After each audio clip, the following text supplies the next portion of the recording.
सफारतकार साबिक सफ़ीर मलिया लोधी साहिबा। जी मलिया साहिबा, बहुत बहुत शुक्रिया फॉर गिविंग अस टाइम। सबसे पहले तो ये बताएं कि ईरान का पाकिस्तानी सरजमीन पर हमला ऑब्वियसली कोई छोटी बात नहीं है, इसको हम ट्रिवियलाइज कर नहीं सकते। पाकिस्तान और पाकिस्तानियों का इस पर गुस्सा बिल्कुल नेचुरल सी बात है और इतना गुस्सा है कि चंद ही घंटों में सिफारती ताल्लुकात मुकम्मल तौर पर मुनक़ता कर दिए गए हैं। तो क्या आपको ऐसे ही रद्द अमल की तवक्को भी थी? ये बहुत ही एक सीरियस इशू है, इसलिए कि इसमें पाकिस्तान की जो सॉवरेंटी है उसको वायलेट किया गया है। ये गैर कानूनी कदम लिया ईरान ने और बैनुल अक़वामी कानून की भी बिल्कुल खिलाफ वर्जी की उन्होंने। तो जाहिर है पाकिस्तान का रद्द अमल तो बनता था और मेरा ख्याल है पाकिस्तान ने दुरुस्त फैसला किया कि उन्होंने अपना सफ़ीर वापस बुलाया और एक बहुत ही स्ट्रॉन्ग स्टेटमेंट इशू की, कॉन्डेमनेशन की, और ये कहते हुए कि इसके नतायज काफ़ी संगीन हो सकते हैं। अब देखना यह है कि ईरान की तरफ से क्या रद्द अमल आता है, वो क्या एक्सप्लेनेशन देते हैं कि उन्होंने इस तरह का कदम क्यों उठाया। अच्छा, अब डॉक्टर साहबा तासुर ये है, हो सकता है गलत हो ये मामला, ये एक्सपेक्टेशन के माहौल ऐसे ही रहेगा और कशीदगी किसी फ़ज़ा रहेगी, हालात आउट ऑफ कंट्रोल ना हो। इसके लिए क्या हो सकता है? क्या फौरी मुज़ाकरात या राब्तों के ऑप्शन खोले जाने चाहिए, क्योंकि अभी तो राब्ते मुनक़ता किए गए हैं, या फिर अल्टरनेटिवली फ़ौरन राब्ते बहाल करके बात करनी चाहिए? देखिए, इस वक्त सफारतकारी जो है वो तो जारी रहेगी, तो उस हवाले से मेरा ख्याल है कोशिश ये होनी चाहिए कि कशीदगी में इससे ज़्यादा इजाफा ना हो। इस बात को सामने रखते हुए कि पाकिस्तान के जो दो और हमसाए हैं, हिंदुस्तान और अफगानिस्तान, उनके साथ भी पाकिस्तान के ताल्लुकात जो हैं वो कशीदा हैं।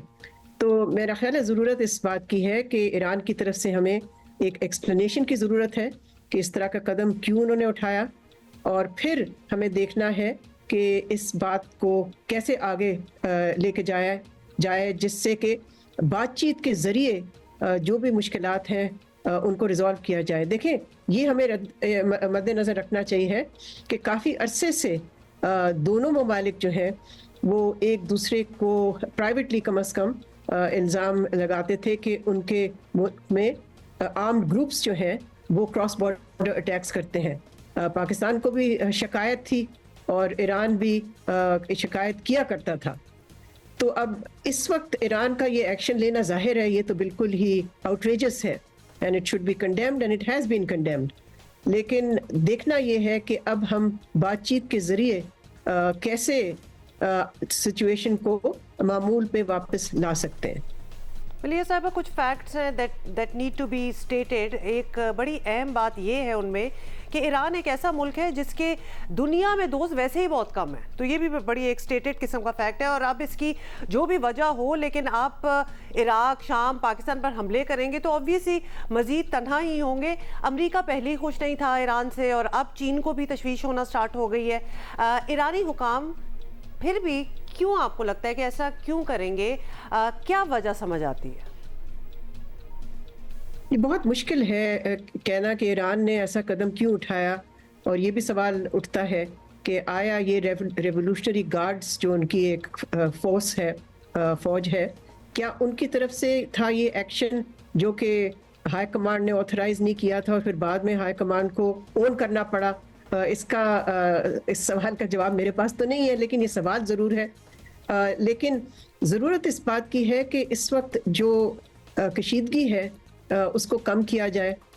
ईरान वाकई इतनी तन्हाई में रहा है, डिप्लोमेटिक आइसोलेशन में रहा है कि ऐसे वक्त पे इस तरह का कदम उठाना, जबकि एक high level Iranian delegation Pakistan में मौजूद थी एक दिन पहले ही, और इस अटैक से 2 घंटे पहले जो अबूरी वज़ीर आज़म है काकड़, उनकी मुलाकात हुई अपने ईरानियन काउंटर पार्ट के साथ, और हमारी जॉइंट मशकें भी चल रही थी, जॉइंट एक्सरसाइजेज हो रही थी ईरान के साथ। तो ये बहुत ही हैरान कुन बात है और वाकई ये डिफाइज लॉजिक जिसको अंग्रेज़ी में कहते हैं कि ईरान ने ऐसी चीज़ क्यों की, जबकि हाल ही में आपको याद होगा कि ईरान और सऊदी अरबिया के दरमियान एक रापरोशमा हुआ और वो जारी है इस वक्त, बल्कि, और ईरान के साथ बाकी अरब कुछ ममालिक हैं जिनका तनाव था ताल्लुकात में, उन्होंने भी अपने ताल्लुकात मामूल पे लाने की कोशिश की। तो एक ऐसे माहौल पे जब ईरान कोशिश कर रहा था कि अपनी आइसोलेशन को कम करने के लिए ऐसा कदम उठाना जिससे कि जाहिर है आइसोलेशन तो बढ़ जाएगी फिर अब उनकी।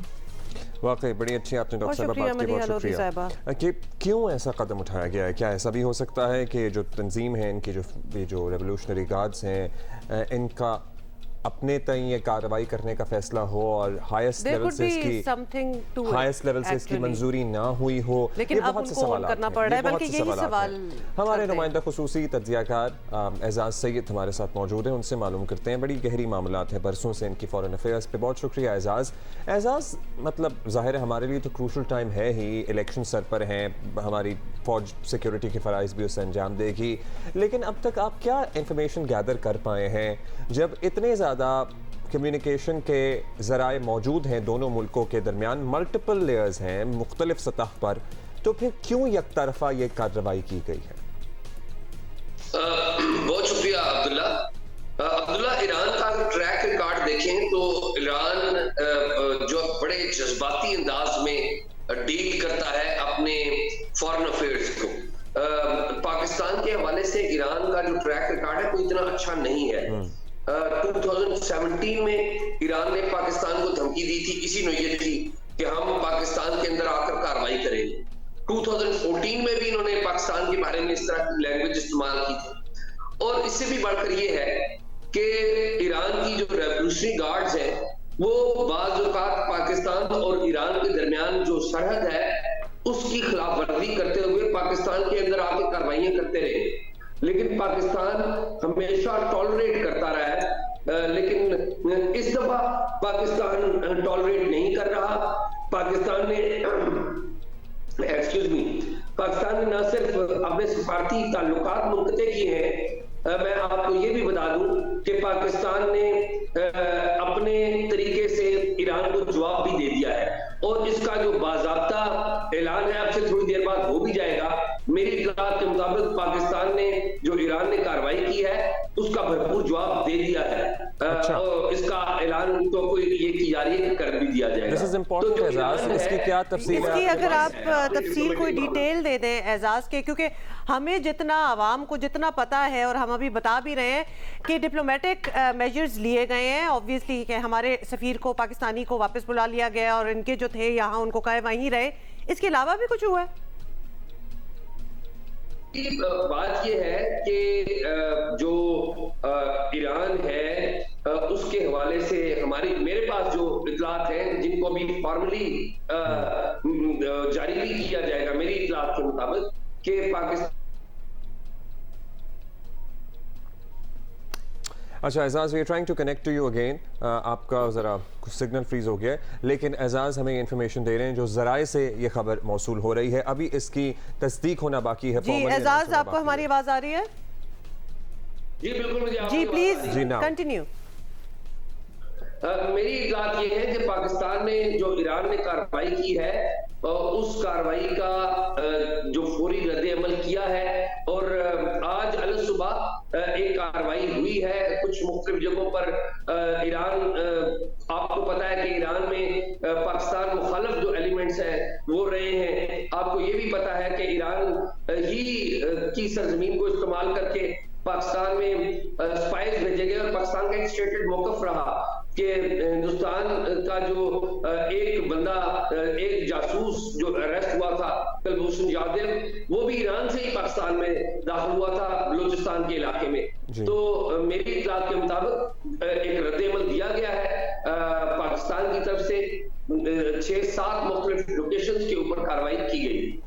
अच्छा एजाज, ये भी बताइएगा, अभी मलिहा लोधी साहिबा से बात हो रही थी, timing is very important in the sense कि अभी ऑलरेडी हमारी जॉइंट एक्सरसाइजेज भी चल रही थी, कुछ ट्रेड टॉक्स भी चल रही थी, और उनका ये कहना मलिहा साहिबा कि कभी कभार ये रेवोल्यूशनरी गार्ड जो है ये अपने ऑन देयर ओन भी बहुत सी कार्रवाई कर लेते हैं जो कि फिर इरानियन गवर्नमेंट को ओन करना पड़ता है।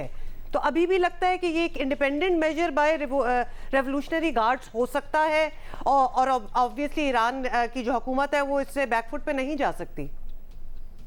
मेरा नहीं ख्याल कि इस मामले में रेवोल्यूशनरी गार्ड्स का कोई अपना मौकफ है। रेवोल्यूशनरी गार्ड्स बड़े पावरफुल हैं, लेकिन जो फैसला है ईरान के अंदर वो सबको पता है कि वो आला सतह पर होता है, और आला सतह की तरफ से हिदायत के बाद ही रेवोल्यूशनरी गार्ड्स जो है वो काम करते हैं। ये अलग बात है कि जब आला सतह पर रेवोल्यूशनरी गार्ड्स को हिदायत की जाती है तो उसके बारे में उनकी वजारत खारजा या उनके जो दीगर महकमे हैं उनको बाद में बताया जाता है। अच्छा एजाज, सवाल बार बार वही जहन में आ रहा है, ठीक है बहुत हिस्ट्री को बहुत आइडियल रिलेशनशिप की नहीं है बिटवीन ईरान एंड पाकिस्तान, लेकिन ज़ाहिर है बुरे भी नहीं थे और कभी ना कभी कोई ना कोई मामला उठता रहा है। लेकिन अभी 14 तारीख को जयशंकर ईरान का दौरा भी करते हैं, फिर ये कार्रवाई किसी भी मुल्क में इस तरह उसकी फ़ज़ाई हुदूद की खिलाफ वर्जी करना, कंसिडरिंग पाकिस्तान का जो आर्मी एंड एयरफोर्स एंड तमाम मामलात हैं, इससे तो पूरी दुनिया वाकिफ़ है, ये सोचा समझा एक डिसीजन होगा क्या? इस पे तज्ज़ियाकार या जो इस्लामाबाद में डिप्लोमेट्स हैं उनकी क्या राय आ रही है? ईरान जो ऑलरेडी सॉर्ट ऑफ तन्हाई का ग्लोबली शिकार है, अभी थोड़े थोड़े ताल्लुकात बहाल होना शुरू हुए हैं, वो पाकिस्तान से भी ये पंगा क्यों लेगा? Let's put it that way. देखिए, इस वक्त ना ईरान डेस्परेट हो चुका है। ईरान दुनिया के कमोबेश 5 ममालिक में ईरान की प्रॉक्सीज चल रही हैं। इराक में प्रॉक्सीज चल रही है, इजिप्ट में चल रही है, लेबनान में चल रही है, यमन में चल रही है, और फलस्तीन में भी चल रही है। हिजबुल्लाह और हमास को ईरान सपोर्ट करता रहा है। ये वो है जो अनाउंस्ड और नोन प्रॉक्सीज हैं जहां पर ईरान जो है अस्करियत पसंदों को फंड करता रहा है। पाकिस्तान में भी आप देखिए कि जो 90s है उस दौर में पाकिस्तान में भी बाज ऐसी तंजीमें थी जिनको ईरान फंड करता रहा है। वो एक अलग बात है कि ईरान जिन तंजीमों को फंड करता रहा है उसमें हमारा एक और मुसलमान दोस्त उनके मुकाबले में कुछ और तंजीमों को भी फंड करता रहा है। इस सारे तनाज़े में अगर आप देखिए ईरान का एटीट्यूड टुवर्ड्स पाकिस्तान वो कभी इतना ज्यादा आइडियल नहीं रहा। पाकिस्तान ने मुतअद्दिद बार कोशिश की कि ईरान के साथ बेहतर चीजें आगे बढ़े, लेकिन बदकिस्मती से वो बढ़ नहीं सकती। ऑलराइट, लेट्स सी क्या होता है, बट सर्टनली बड़ा इंपॉर्टेंट मामला है। और Ejaz, thank you for being with us this morning. इस मामले पे कुछ मजीद ज़ाहिर है, we are all waiting for that official confirmation के क्या कार्रवाई हुई है। नॉट जस्ट दैट, अगर आप वैसे रीजन को देखें तो यहाँ कोई अफोर्ड नहीं कर सकता कि कोई एडवेंचरिज्म इस किस्म की हो। एंड वी आर सीइंग कि what is happening in the Middle East anyway. Gaza Israel का तनाव भी अगर आप देखें, पूरी दुनिया वॉर है वैसे तो मजीद किसी भी किस्म की हॉस्टिलिटी, लेकिन जाहिर है अगर कोई हॉस्टाइल बिहेवियर अपनाएगा तो चुप तो नहीं बैठा जा सकता।